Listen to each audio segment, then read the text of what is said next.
नमस्कार दोस्तों, बहुत बहुत स्वागत है आप सभी का आपके अपने इस यूट्यूब चैनल विजिट एरिया में। दोस्तों मैं हूं एडवोकेट मंजीत त्रिपाठी। दोस्तों आज के इस वीडियो में हम आपको बताएंगे कि अगर आपने कोई भी पर्सनल लोन लिया है, अनसिक्योर्ड लोन लिया है और आप अपने उस अनसिक्योर्ड लोन में आपने ईसीएस का यानी कि इलेक्ट्रॉनिक क्लियरिंग सर्विस यानी कि ऑटो डेबिट की सुविधा बैंक को दी रखी हुई है, यानी कि आपकी जो ईएमआई है वो हर महीने आपके सेविंग अकाउंट या फिर आपके सैलरी अकाउंट से कटती है। और अब आपको ये डर है कि आने वाले कुछ महीनों के बाद हमारा अकाउंट एनपीए हो जाएगा और हम इसमें अब ईएमआई नहीं दे पाएंगे। तो क्या हम एनपीए के बाद अपना ईसीएस को बंद करा सकते हैं कि नहीं? क्योंकि अगर हमने ईसीएस बंद नहीं किया तो बैंक हमारे खिलाफ ईसीएस रिटर्न का केस फाइल कर सकता है, ईसीएस बाउंस का केस फाइल कर सकता है। तो आज के इस वीडियो में हम आपको डिटेल से बोर्ड के माध्यम से बताएंगे कि ईसीएस को क्या एनपीए के बाद डीएक्टिवेट किया जा सकता है या नहीं, अगर किया जा सकता है तो किन कारणों की वजह से किया जा सकता है, कैसे हम बैंक से ईसीएस रिटर्न के केस से बच सकते हैं। तो दोस्तों वीडियो को बहुत ही ध्यान से देखिएगा, ये वीडियो बहुत ही इंफॉर्मेटिव है क्योंकि आजकल जो बैंक है वो ईएमआई लेने का जो चलन है उसमें बैंक ने ऑटो डेबिट की सुविधा बढ़ा दी है।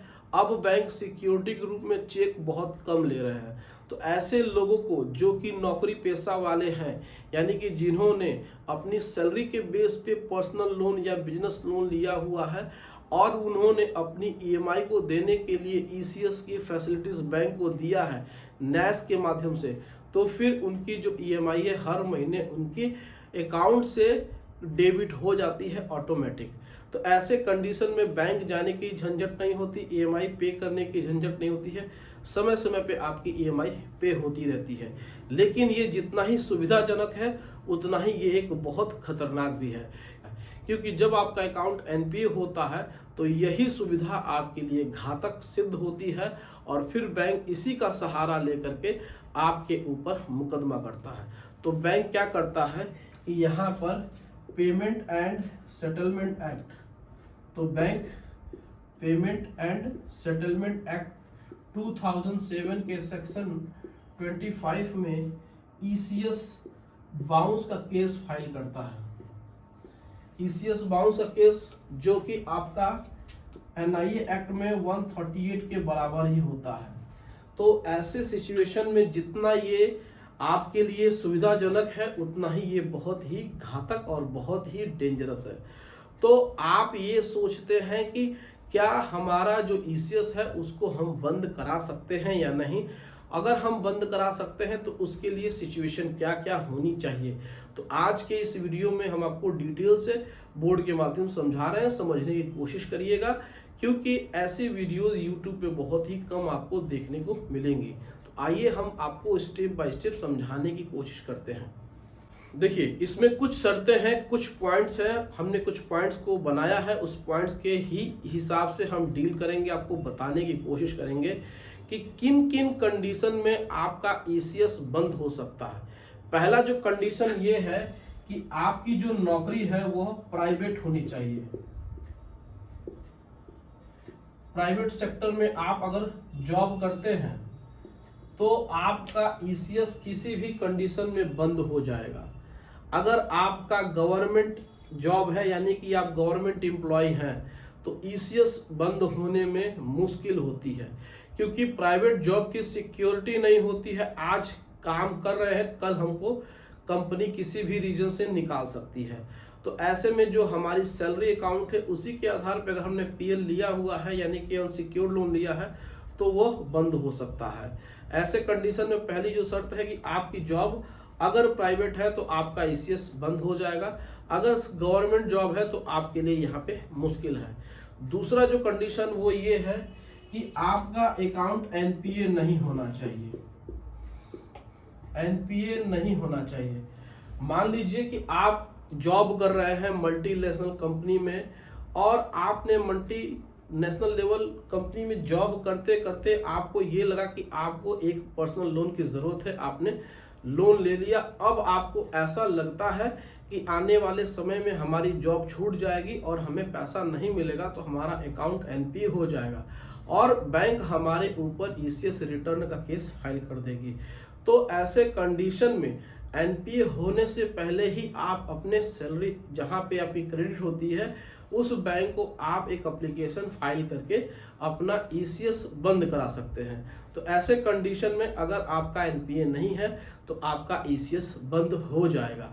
लेकिन अगर आपका अकाउंट एनपीए हो जाता है तो फिर आपको यहाँ पे ईसीएस फैसिलिटीज बंद करने की सुविधा नहीं दी जाएगी, क्योंकि बैंक सीधे सीधे कहेगा कि आपके खाते से रिटर्न आई हुई ईसीएस को आपको उस बैंक से एनओसी लेना पड़ेगा जहां से आपकी ईएमआई कटती है। तो यहाँ पे आपको दिक्कत हो जाएगी कि जिस बैंक से आपने लोन लिया है पहले वो आपको एनओसी देगा, फिर आपका जिस बैंक में सैलरी अकाउंट है वो आपका ईसीएस को बंद करेगा। तो यहाँ पर ये भी ध्यान देने वाली बात है कि आपका अकाउंट एनपीए नहीं होना चाहिए। जो तीसरा कंडीशन ये है कि 6 मंथ नो ट्रांजैक्शन।